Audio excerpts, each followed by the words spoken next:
Magandang araw sa inyong lahat. Tawagin niyo na lang po ako sa pangalang Alvin.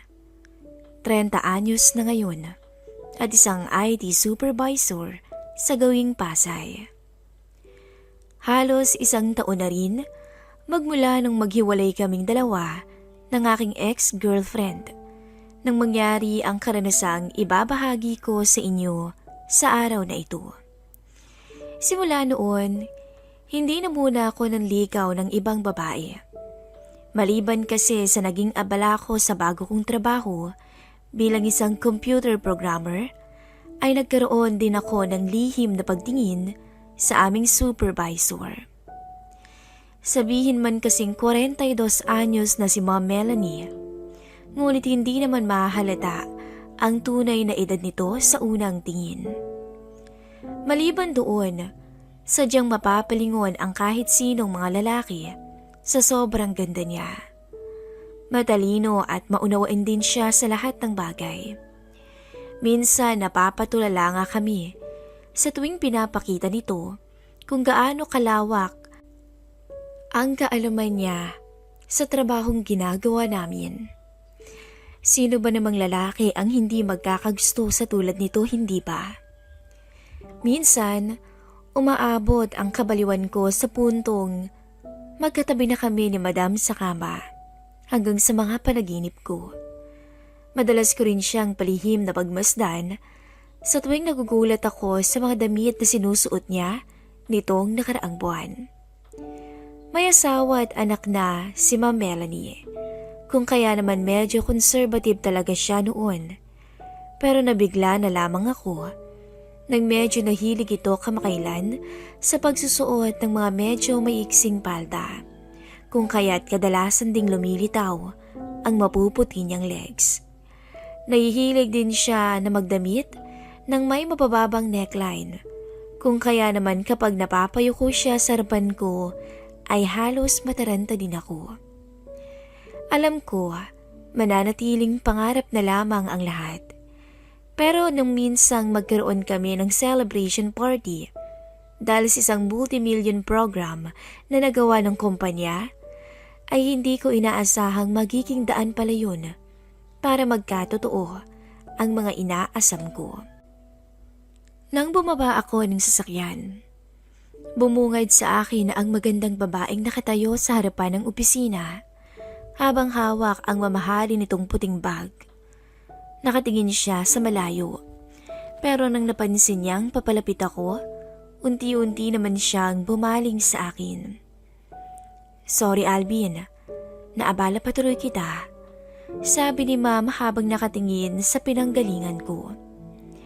Tanging isang simpleng ngiti lang ang isinagot ko bago tuluyang lumapit sa kinaroroonan niya.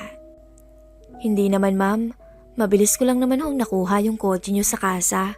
Dahil alam naman ng mga staff doon na ipapakuha niyang unit ngayong araw." Muntik na kasing mahagip ng bus ang kotseng minamaneho nito.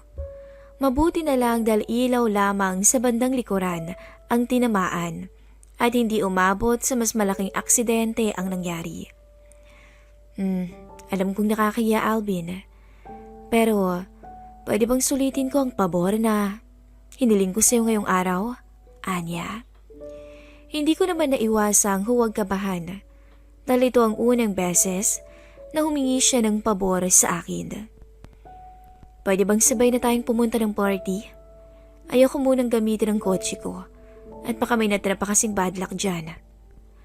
Lihim naman akong napangiti dahil swerte ko namang maituturing ang tinatawag nitong bad luck.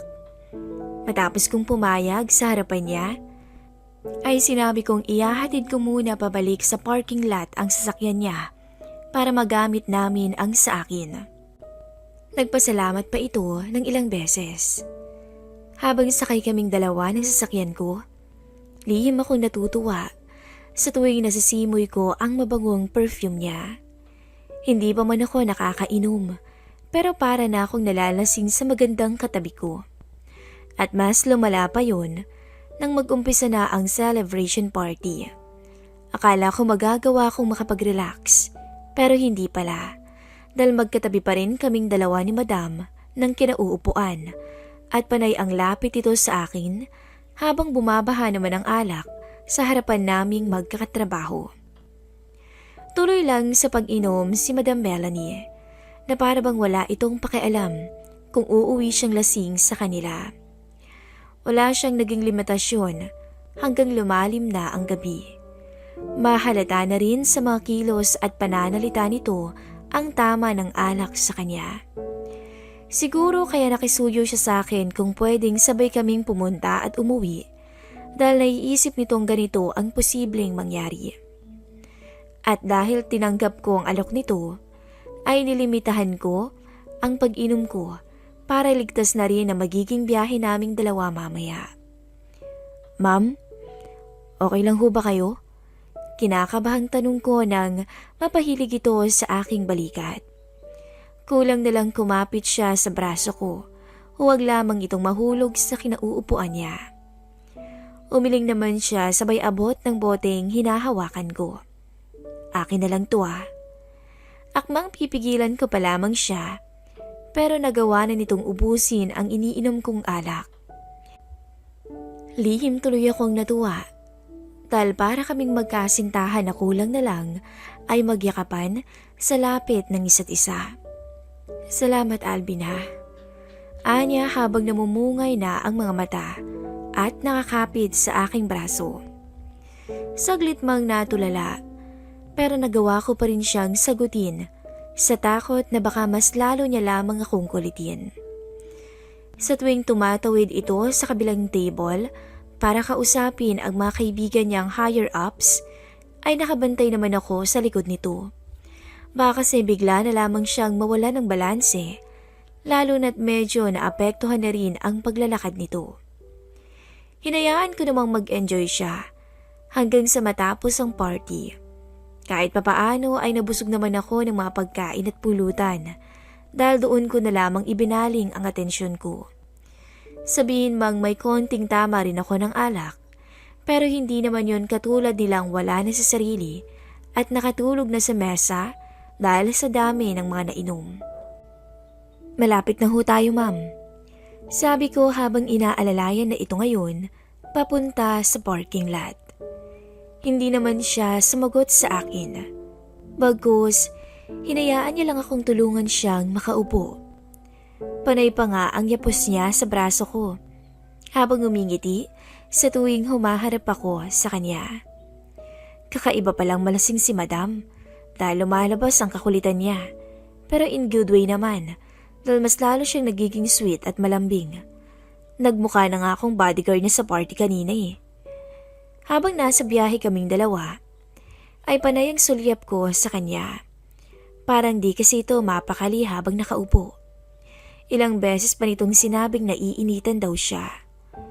Gusto ko manggawa ng paraan, pero hanggang doon na lang talaga ang lamig ng aircon ng sasakyan ko. Ma'am, may problema ba? Sinamantala ko ang red light para malaman kung bakit parang hindi mapakali si ma'am.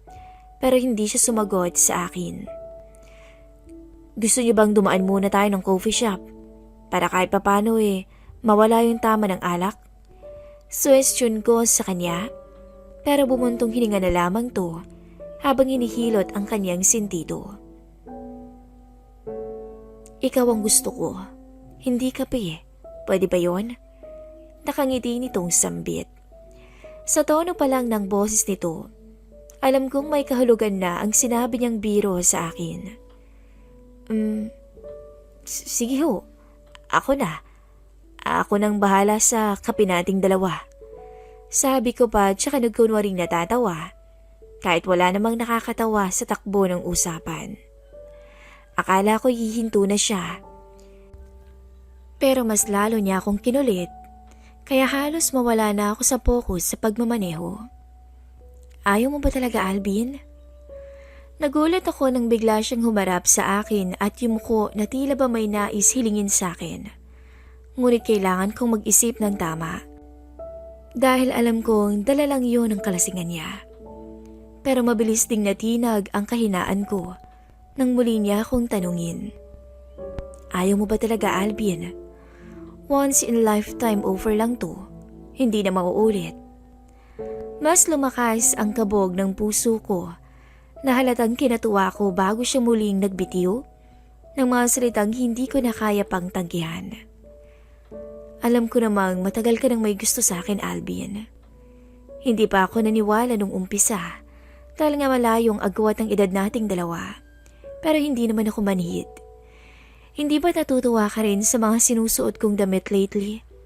Alam mo ba kung para kanino yun? Anya na may halong lambing. Nang marinig yun, ay tuluyan akong nawala sa sarili at naisip ko bigla na itabi ang minamaneho kong sasakyan sa bandang may kadiliman dahil walang tint ang kotse ko. Naupo ako sa tabi ni Madam at para bang wala naman siyang pakialam na matagalan ang biyahe naming dalawa pa uwi. Ikaw lang ang pagsasabihan ko nito, Alvin. Dahil napalapit na ako sa'yo. Walang ibang nakakaalam nito kung hindi ang management. Ayoko kasing maging malungkot ang susunod mga araw ko sa opisina. Bigla akong nanlamig sa mga sinabi niya. Hindi pa man ako nakakasagot sa kanya, pero nagpatuloy na ito sa pagkukwento. Magmamigrate na kami ng pamilya ko sa Canada next week. Sinusulit ko na lang ang ilang araw sa opisina para hindi naman sumama ang loob niyo kung bigla akong mawawala na parang bula. Kaya ba gusto mong bigyan ako ng remembrance, ma'am? Diretsahan kong tanong. Hindi ko na inalis ang tingin ko sa kanya dahil talagang nagulat ako sa balitang sinabi nito. Ilang saglit siyang natahimik. Ang dating mapanukso at mapaglarong ngiti ni ma'am ay napalitan ng kakaibang kislap sa kanyang mga mata. Umiling siya sa harapan ko, dahilan para magtaka ko. Kung hindi remembrance ang gusto nitong ibigay sa akin ngayong gabi, ano?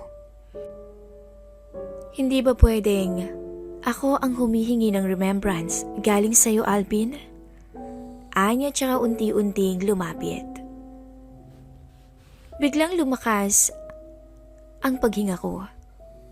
Ganoon din naman si Ma'am Melanie na alam kong humihiling ng positibong sagot sa tanong niya. Asawa ko na kasi ang nagdesisyon na mas magiging maganda ang buhay namin doon. Lalo na ng anak namin, kung kaya naman kahit labag sa kalooban ko, ay pumayag na rin ako. Dagdag pa nito. Alam kong marami pa siyang gustong sabihin sa akin, pero hindi ko na siya pinatapos dahil mabilis at malambing ko siyang sinuyo sa labi na matagal ko ring pinangarap magmula noon. Hindi din naman ako papayag na umalis kayong malungkot, ma'am. Sabi ko nang maghiwalay kaming dalawa ng bahagya.